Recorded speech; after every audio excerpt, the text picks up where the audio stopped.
Hello. हम लोग आज से स्टार्ट कर रहे हैं पॉलिटेक्निक का केमिस्ट्री।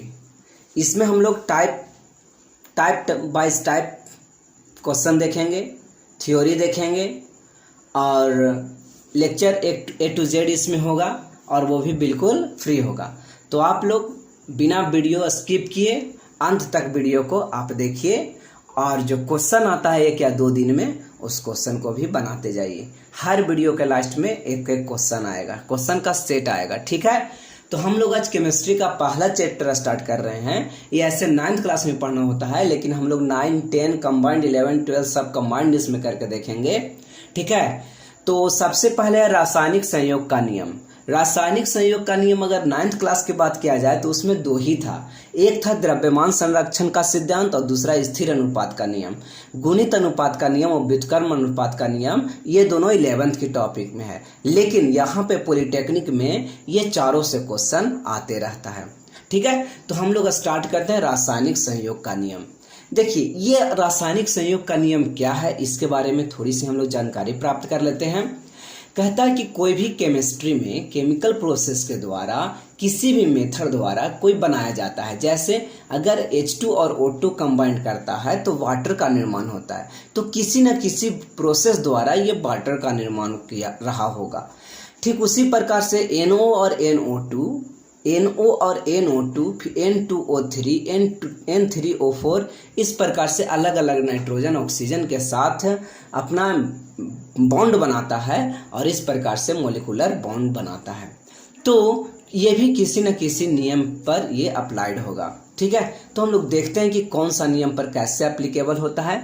तो रासायनिक संयोग का नियम 4 प्रकार का होता है, ठीक है। पहला है द्रव्यमान संरक्षण का सिद्धांत, दूसरा है स्थिर अनुपात का नियम और तीसरा है गुणित अनुपात का नियम, चौथा व्युत्क्रम अनुपात का नियम।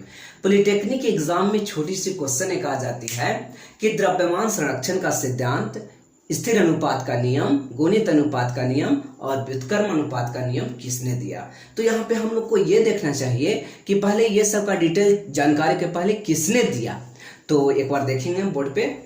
द्रव्यमान संरक्षण का सिद्धांत लेवोइजियर ने दिया, स्थिर अनुपात का नियम प्रोस्ट ने दिया, गुणित अनुपात का नियम जॉन डाल्टन ने दिया और व्युत्क्रम अनुपात का नियम रिक्टर ने दिया, ठीक है। तो कभी कभी बाय चांस कभी सेट हम लोग प्रैक्टिस करते रहेंगे तो उसमें कभी कभी क्वेश्चन आ जाता है कि लेवोइजियर कहाँ के साइंटिस्ट थे, प्रोस्ट कहाँ के थे, जॉन डाल्टन कहाँ के थे, रिक्टर कहाँ के थे, ठीक है। अब हम लोग एक एक करके धीरे धीरे सबके बारे में डिटेल अध्ययन करेंगे कि द्रव्यमान संरक्षण का सिद्धांत जो लेवोइजियर ने दिया वो क्या कहता था, उसके अनुसार क्या था, ठीक है।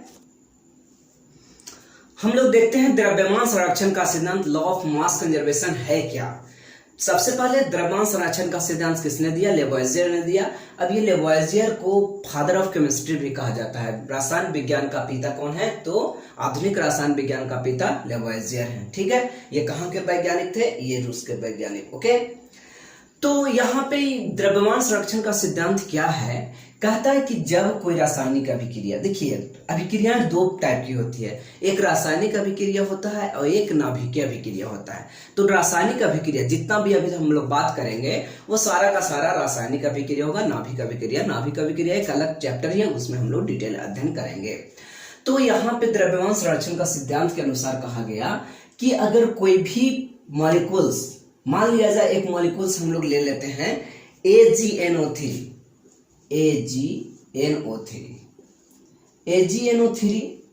कंबाइन करता है NaCl से। इसके बाद आप 10th क्लास में पढ़ेंगे डबल डिस्प्लेसमेंट रिएक्शन, उस रिएक्शन के अकॉर्डिंग ये लिखा जाएगा। जैसे ये पॉजिटिव होता है और ये नेगेटिव होता है, तो ये इसके साथ कंबाइन कर लेगी और ये इसके साथ कंबाइन कर लेगी, अर्थात AgCl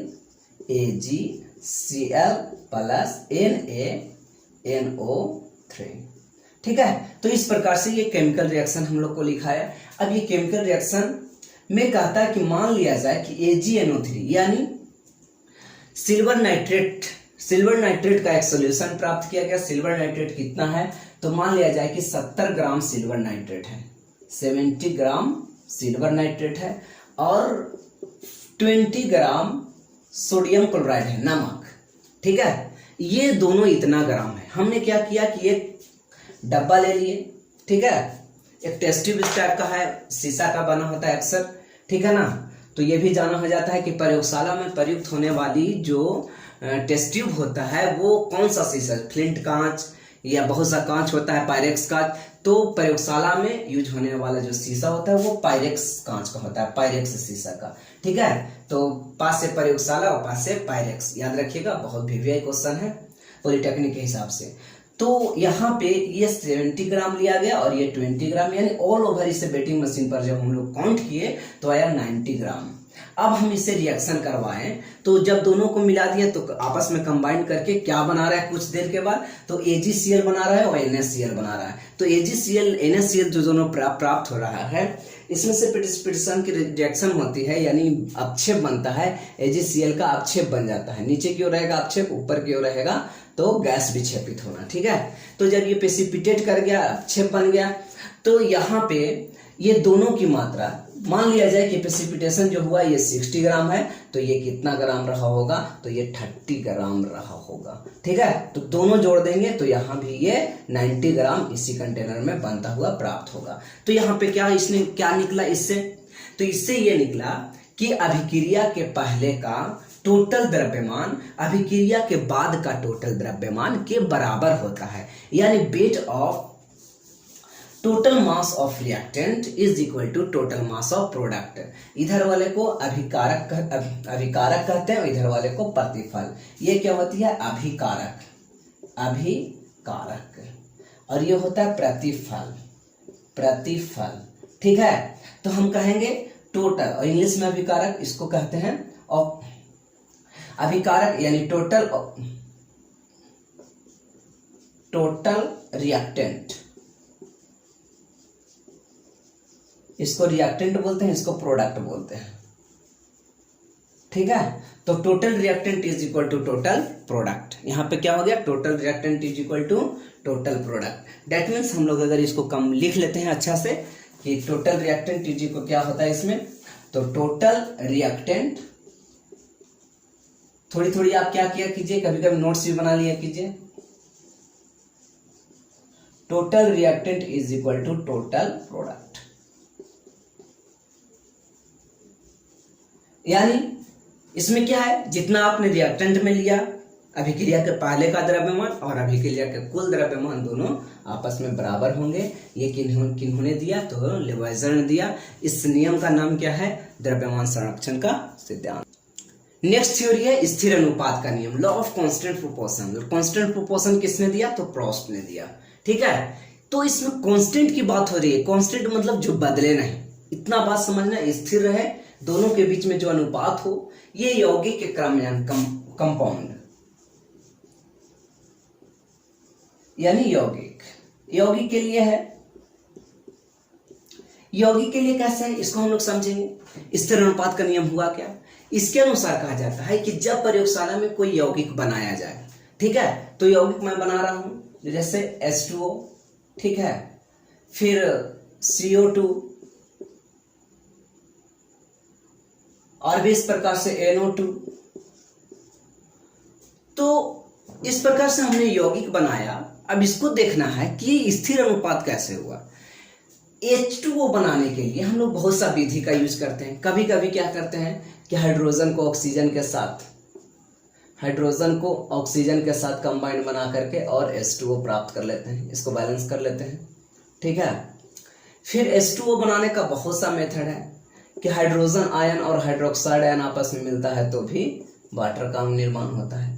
तो इस प्रकार से वाटर बनाने का बहुत सा प्रोसेस, कभी कभी आप देखते होंगे कि कोई बड़ा सा रिएक्शन लिख रहा है, वहां पे वाटर का निर्माण हो गया, ठीक है। तो कहता है कि इस वाटर को प्राप्त करने के लिए चाहे आपने कोई भी विधि लगाया हो या किसी भी सोर्स के द्वारा, स्रोत के द्वारा इस वाटर को आप प्राप्त किए हो, तो इन दोनों को बीच का जो अनुपात होगा वो हमेशा फिक्स होगा। दैट मीन्स हाइड्रोजन का वेट 1 होता है, 2 हाइड्रोजन का वेट 2, और ऑक्सीजन का वेट कितना होता है 16, द्रव्यमान संख्या 16। अब दोनों को सिंप्लीफाइड कर लेंगे तो क्या आएगा 1:8। ये क्या आने वाला है 1:8। अब 1:8 है, ये हमेशा फिक्स होगा, चाहे वाटर के लिए कहीं से हम लोग लाए। गंदा पानी का अगर अनुपात पूछा जाए तो 1:8 होगा, ठीक है, साफा पानी पूछा जाए, जैसा भी पानी हो उसका अगर रेशियो पूछेगा तो हमेशा 1:8 ही आएगा। कार्बन डाइऑक्साइड बनाने के बहुत सा मेथड है। कहते हैं कि जब कार्बन को ऑक्सीजन की प्रचुर मात्रा में अभिक्रिया कराई जाती है तो कार्बन डाइऑक्साइड बनता है। कहा जाता है कि जब CaCO3 को जब हीट करते हैं तो कैल्शियम ऑक्साइड तथा कार्बन डाइऑक्साइड में बदल जाता है। तो यहाँ भी कार्बन डाइऑक्साइड का निर्माण हुआ, यहाँ भी कार्बन डाइऑक्साइड का निर्माण हुआ। तो यहाँ पे ये बात समझना है कि जो कार्बन डाइऑक्साइड का निर्माण हुआ तो किसी भी मेथड से तैयार किया जा रहा है। कार्बन को ऑक्सीजन में जला के कैल्शियम कार्बोनेट को ब्रेकआउट करके जिसमें कैल्शियम ऑक्साइड और कार्बन डाइऑक्साइड बन रहा है। तो कार्बन डाइऑक्साइड को हमने 2 मेथड द्वारा प्राप्त किया। दोनों का अगर हम अनुपात निकालेंगे तो अनुपात हमेशा 1 आएगा। डेट मीन्स कार्बन यहाँ पे है, कार्बन का मास नंबर होता है 12, ऑक्सीजन का मास नंबर तो 16, लेकिन यहाँ पे 2 ऑक्सीजन है तो 16 दूना 32 है, यानी 3:8, यानी हमेशा 3:8 ही आएगा। इस प्रकार से कहा जाता है कि ये रेशियो हमेशा फिक्स रहेगा या स्थिर अनुपात हो गया। रेशियो का भी अनुपात हमें चेंज नहीं करेगा, इसलिए स्थिर अनुपात का नियम law of constant proportion Proust ने दिया। ठीक है, तो अब बात को हमें विश्वास है कि आपको यहाँ पे कुछ सीखने को मिला होगा कि स्थिर अनुपात का नियम किसने दिया, तो प्रॉस्ट ने दिया। कहाँ के वैज्ञानिक थे, फ्रांस के वैज्ञानिक थे। इन्होंने क्या कहा कि कोई भी यौगिक को किसी भी विधि द्वारा या किसी भी सोर्स से प्राप्त करे तो इसके द्रव्यमान का, तत्वों के द्रव्यमान का अनुपात हमेशा समान होता है, हमेशा स्थिर होता है। ठीक है, तो ये स्थिर अनुपात का नियम हो गया। अगला है गुणित अनुपात का नियम। गुणित अनुपात का नियम किसने दिया, जॉर्ज डाल्टन ने दिया। ये कहाँ के वैज्ञानिक थे, तो इंग्लैंड के वैज्ञानिक थे। देखिए लॉ ऑफ मल्टीपल प्रोपोर्शन है क्या, ठीक है ना, गुणित, गुणज के फॉर्म में। बस आप थ्योरी को आराम से देखिए, इतना कम थ्योरी बताया जा रहा है फिर भी आपको 100% क्वेश्चन यहाँ से बन ही जाएगा। ठीक है, पॉलिटेक्निक में यहाँ क्वेश्चन केमिस्ट्री में छूटने वाला नहीं है। आप लेक्चर को बाय देखते रहें। ठीक है, तो इसमें क्या कहता है कि मान लिया जाए कि 2:1 अनुपात लिया गया। जैसे एक अनुपात लिए CO और दूसरा एक कंपाउंड अनुपात थे, दूसरा कंपाउंड लिया गया, यौगिक लिया गया CO2, जिसमें कहता है इस प्रकार के जो यौगिक प्राप्त होगा, ठीक है, एक तत्व और दूसरा तत्व भिन्न नहीं रहे लेकिन आणविक संख्या में, यहाँ पे परमाणु संख्या में भिन्नता हो, तो ऐसे यौगिक लेना है। ठीक है, तो ये गुणज के फॉर्म मिलेगा। इसका मतलब क्या कह रहा है कि एक तत्व का फिक्स द्रव्यमान, एक तत्व का द्रव्यमान क्या होगा, फिक्स रहेगा, लेकिन जो दूसरा तत्व है इसका जो द्रव्यमान होगा, द्रव्यमानों का अनुपात होगा, वो एक गुणज के फॉर्म में होगा, इसलिए इसका नाम पड़ा गुणित अनुपात। इसका जो अनुपात होगा एक गुणज के फॉर्म में होगा। ठीक है ना, यानी इसका जो रेशियो होगा वो गुणज के फॉर्म में होगा, मल्टीपल के फॉर्म में होगा। ठीक है, इसलिए मल्टीपल प्रोपोर्शन। जैसे यहाँ पे कार्बन का मास कितना है, तो कार्बन का मास 12 है, इससे कोई मतलब नहीं, लेकिन ऑक्सीजन के लिए हमको चर्चा करना है। यहाँ एक ऑक्सीजन है तो एक ऑक्सीजन का वेट 16, और यहाँ पे 2 ऑक्सीजन है तो एक ऑक्सीजन का वेट 16, 2 ऑक्सीजन का वेट हो गया 32। तो दोनों के बीच सिंप्लीफाइड कर लिए तो आ गया 1:2। तो इन दोनों का क्या है, यहाँ पे मल्टीपल फॉर्म में यहाँ पे नजर आ रहा है, यानी 4 से गुना करेंगे तो यह हो जाएगा 4, ये हो जाएगा 8। ठीक है, तो एक प्रकार की ये मल्टीपल फॉर्म हुआ, 16 दूना 32 मल्टीपल फॉर्म। तो और हम लोग एलिमेंट का नाम लेते हैं, जैसे N2O, क्या लिया, N2O, N2O2, N2O3, N2O4, N2O5। तो यहाँ 5 को यौगिक ले लिया गया। तो नाइट्रोजन में आप देख रहे हो कि सब नाइट्रोजन क्या है, बराबर है, N2 के फॉर्म है, लेकिन ऑक्सीजन यहाँ मल्टीपल यानी बढ़ते जा रहा है धीरे धीरे। तो हम सबका अगर रेशियो निकालने जाए, अनुपात निकालने जाए, तो एक ऑक्सीजन का वेट 16, दूसरा ऑक्सीजन का वेट 16 दूना 32, 2 ऑक्सीजन है, तीसरा 3 ऑक्सीजन, तो एक ऑक्सीजन का 16, 3 ऑक्सीजन का 48, 48 यानी 64 और अनुपात 80। ठीक है, तो कितना आ जाएगा, 1:2, 2:2, 3:4, 4:5।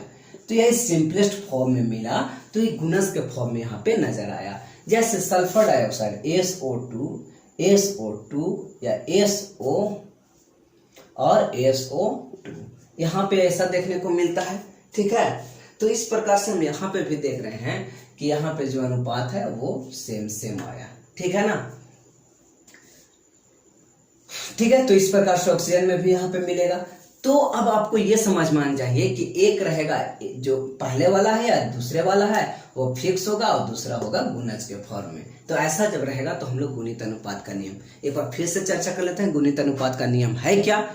गुणित अनुपात का नियम law of multiple proportion George Dalton ने दिया, इंग्लैंड के वैज्ञानिक थे। इनके अनुसार कहा गया कि कोई दो या दो से अधिक यौगिक जो एक निश्चित अनुपात में बनाते हों उसे गुणित अनुपात का नियम कहा जाएगा। जिसके अनुसार क्या है कि एक यौगिक के दो या दो से यौगिक का एक तत्व जो बराबर हो उसे छोड़ दिया जाए, फिक्स रखेंगे, और दूसरा तत्व का दूसरे यौगिक का तत्व एक सरल अनुपात में होगा। ठीक है, तो दूसरे यौगिक का तत्व यहाँ पे क्या मिल रहा है? तो ये सब सरल अनुपात में मिल रहा है। ओके, आई होप कि आपको समझ में आ गया होगा। अब ये लास्ट थ्योरी है आज का। कहता है कि व्युत्क्रम अनुपात का नियम क्या है? Law of reciprocal proportion. Law of reciprocal proportion है क्या? तो रिक्टर महोदय ने दिया था, ये जर्मनी के वैज्ञानिक थे। इनके अनुसार देखिए, सबसे पहले हम एक ट्रायंगल टाइप बना लेते हैं। ओके, ठीक है ना। इससे क्वेश्चन मैं अभी करके दिखलाऊंगा कि किस प्रकार से कितना आसान ये क्वेश्चन होता है। मान लिया जाए यहाँ पे 3 गो यौगिक लिया गया, हाइड्रोजन लिया गया, कार्बन लिया गया और ऑक्सीजन लिया गया। ठीक है, 3 यौगिक को हमने ले रखा, तीनों से संबंधित एक फार्मूला बनाते हैं। तो हाइड्रोजन और ऑक्सीजन से संबंधित कौन सा फार्मूला होगा? तो H2O, जैसा कि आप सभी लोग जानते हैं। दूसरा CH4, मीथेन बनाएगा CH4, और तीसरा क्या होगा? CO2। यह है रेसिप्रोकल। रेसिप्रोकल क्या होता है, यानी उल्टा क्या होता है? इसमें यह कहना है कि यदि हाइड्रोजन और कार्बन आपस में संयोग करते हैं, ठीक है, अगर हम सबका मास लिख ले तो इसका मास लिखिए, यह हो जाएगा इसका मास 12 और 12 अनुपात या 12 और कितना ले लेते हैं 4, इसका कितना हो जाएगा 2 और 16, इसका हो जाएगा 12 और 32।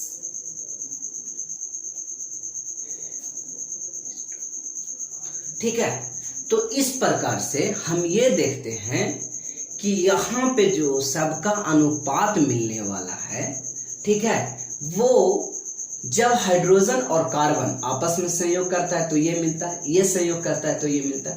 तो कहा जाएगा क्वेश्चन में कि यदि कार्बन और ऑक्सीजन संयोग करेंगे तो क्या प्राप्त होगा? तो हमें प्राप्त होगा H2O। क्या प्राप्त होगा? H2O। ठीक है, हमें यहां से क्या मिलने वाला है? H2O। ठीक है ना। जैसे मान लिया जाए कि 2 यौगिक हैं,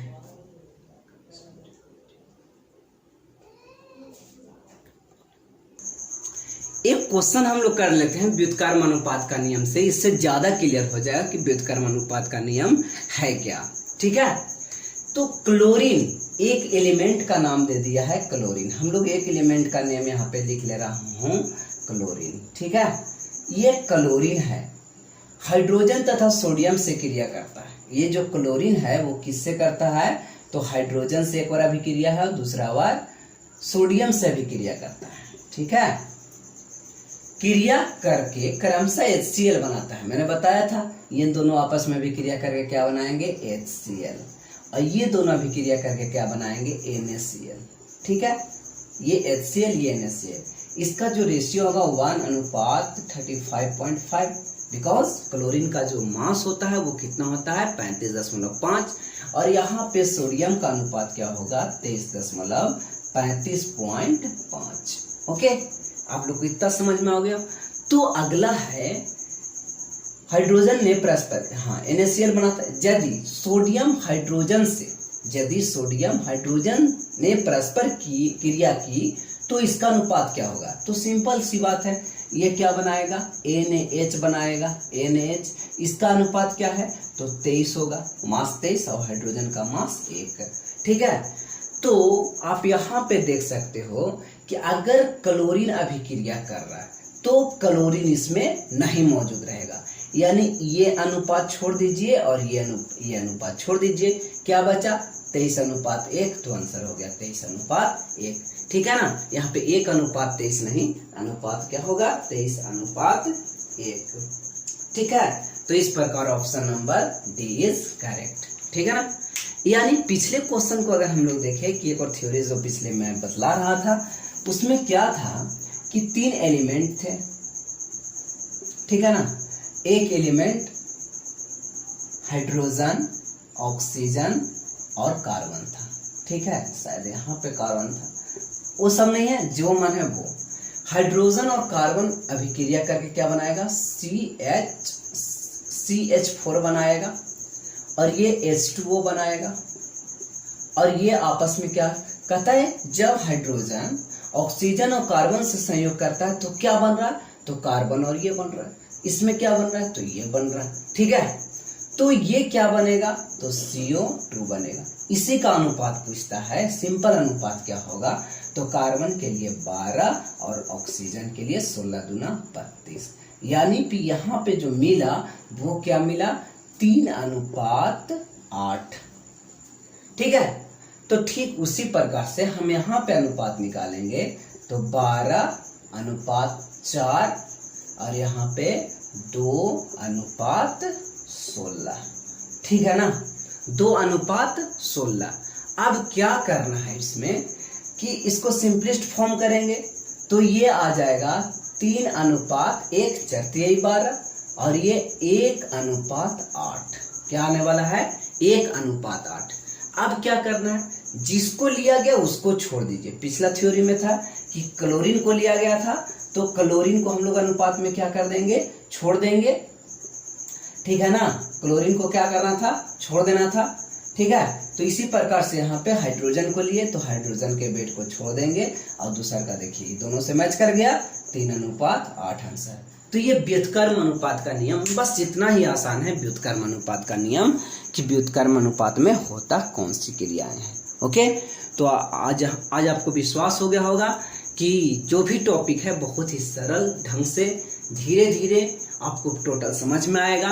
क्वेश्चन बनाना कितना आसान होता है ये भी आपको बतलाया जाएगा। तो एक थ्योरी और आती है गै-लुसाक का नियम, यानी गैसियस थ्योरी। गैसियस में गै-लुसाक, गै-लुसाक के आयतन संबंधी जो सिद्धांत होता है, ये भी कोई बड़ा चीज नहीं है। क्या कहता है इसमें कि एक ही ताप एवं दाब पर जो क्रिया करता है, ठीक है ना, तो अभिकारक और प्रतिफल आयतन हमेशा सरल अनुपात में होता है। इसमें बस इतना ही समझना कि आयतन किस अनुपात में होता है, सरल अनुपात में होता है। इस चीज को हम लोग और आगे डिटेल में पढ़ेंगे। तो यहाँ पे हम लोग ने चैप्टर खत्म कर रखा रासायनिक संयोग का नियम।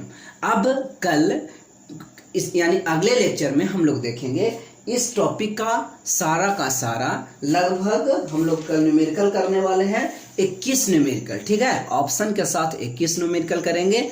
तो बस